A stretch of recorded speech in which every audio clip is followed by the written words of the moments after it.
যদি মানুষকে এই পৃথিবীতে সেজদা দেওয়ার সুযোগ না দিত, তাহলে এই পৃথিবীতে কত মানুষ বুক ফেটে কলিজা ফেটে মারা যেত। আমরা কোন পৃথিবীতে আছি ভাই? আমরা কোন দেশে আছি ভাই? চাঁদার জন্য একটা মানুষকে ওপেন রাস্তা কুপিয়ে মারে, আবার একটা মানুষকে ইট দিয়ে বাড়িয়ে বাড়িয়ে মেরে ফেলে এবং মারার পর তার মৃতদেহের উপরে আবারও বাড়ি দেয়, নাচানাচি করে। কি যে অবস্থা! আল্লাহ সবাইকে হেদায়েত দান করুক।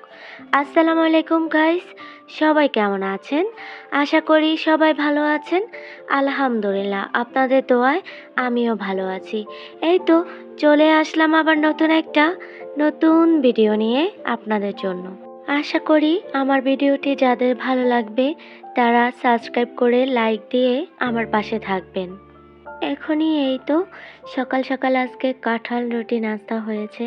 তারপর কিছুক্ষণ পরে আমার খুব ক্রেভিং ওঠে চকলেট খাওয়ার জন্য। চকলেট কিনতে নিচে চলে যাই এবং দোকান থেকে চকলেট নিয়ে আসি। এই চকলেটগুলো কার কার খেতে ভালো লাগে? হয়তো এখন অনেকে বলবেন বুড়ি ধার্মি মেয়ে একটা চকলেট খায়। আমার চকলেট ভালো লাগে। আমি একদম থুরথুরে বুড়ো হয়ে গেলেও চকলেট খাবো। আর এখন এই তো আজকে কী রান্না করব ড্যাং ড্যাং করে নিয়ে আসলাম। একটু আইডিয়া করেন তো কী রান্না করব? চলুন রান্না করার জন্য সব কিছু গুছিয়ে নিই, কারণ সকালের নাস্তা হয়েছে, দুপুরের তো ব্যবস্থা করতে হবে, তাই তো। তো চলুন না, এখন আমি সব কিছু গুছিয়ে নেই আগে।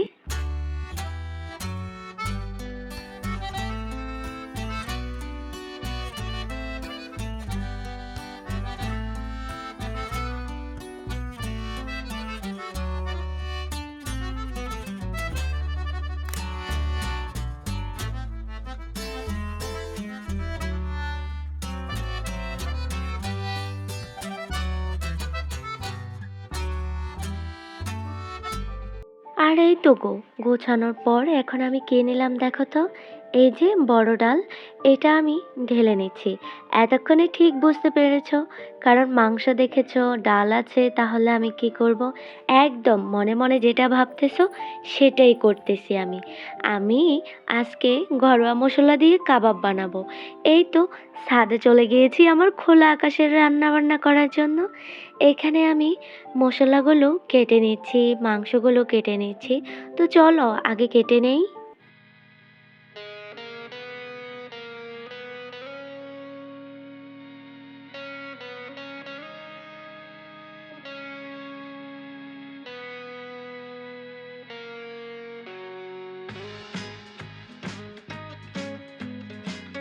কেটে তো নেওয়া শেষ। এখন আমি যে মশলাগুলো পিষবো, এই তো পাটার মধ্যে বাটাবাটি করব। পাটাটা একটু ফেটে গিয়েছে, ইগনোর করো না, নতুন পাটা নিয়ে আসতেছি তো। কিন্তু এটা দিয়ে তো কাজ চলে, তাহলে কাজটা চালিয়ে নেই। এখন এই তো আমি মশলাগুলো বেটে নিচ্ছি আগে, কারণ হাতে বাটা মশলায় যেই তরকারি রান্না করবা সেটাই হবে অমৃত যে।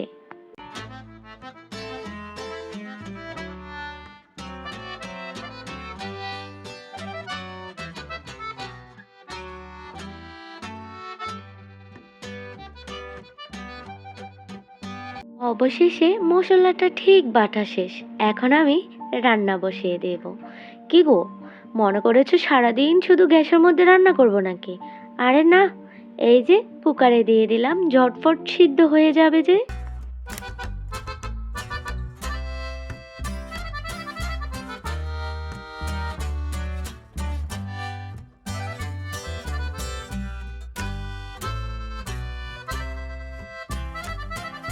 দেখতে দেখতে এক সময় আমার মাংসগুলো সিদ্ধ হয়ে গিয়েছে। মশলাগুলো স্কিপ করেছি, কারণ রান্নার চ্যানেলে থাকবে যে। সবাই রান্নার চ্যানেলটা একটু সাবস্ক্রাইব করে দিবে যে।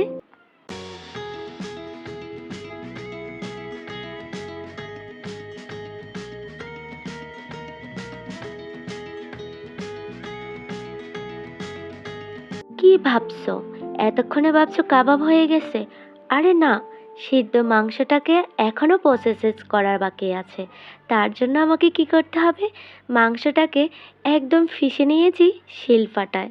দেখো না, বাটতে তো আমার খুবই ভালো লাগে।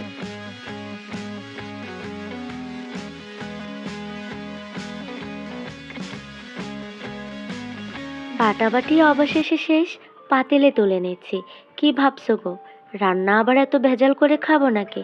আরে আমরা বাঙালি নারী, রান্না তো আমাদের রক্তে মিশে আছে গো। আর আমি রান্না করতে খুবই ভালোবাসি। চলো, এবার আমি এর সাথে সব উপকরণ দিয়ে দিচ্ছি। এই যে সব কিছু দিয়ে মাখিয়ে তারপর ভেঙে দিলাম ডিম। ডিম ভেঙে দিয়ে তারপর ম্যারিনেট করে আবার চুলায় চলে যাব ভাজতে। তো দেখো কি করতেছি।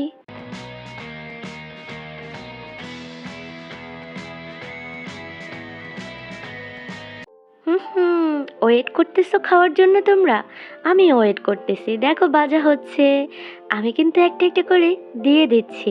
হবে তারপর কিন্তু খাবো। চলো।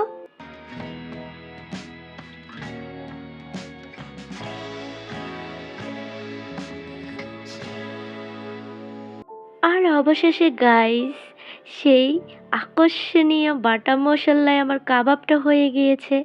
এখন আমি তুলে নিচ্ছি। এতক্ষণে বলো তো কার কার খেতে মন চেয়েছে? আর আমার ভিডিওটা প্রথম থেকে এতটুকু পর্যন্ত কে কে আছো? একটু জানাবে কিন্তু কমেন্ট বক্সে। জানাতে কিন্তু ভুলবে না। চলো, এই যে চুলার থেকে ছাঁকি দিয়ে আমি উঠিয়ে নিলাম আগে।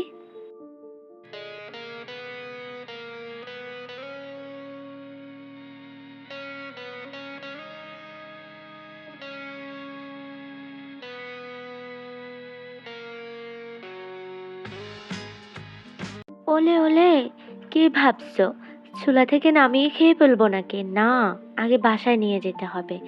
চলো বাসায় নিয়ে খাই। আর খেতে খেতে আমি তোমাদের মাঝ থেকে বিদায় নিচ্ছি। যদি ভিডিওটি ভালো লাগে সাবস্ক্রাইব লাইক করে দিবে আর আমার সাথে বসে বসে থাকবে। আল্লাহ হাফেজ।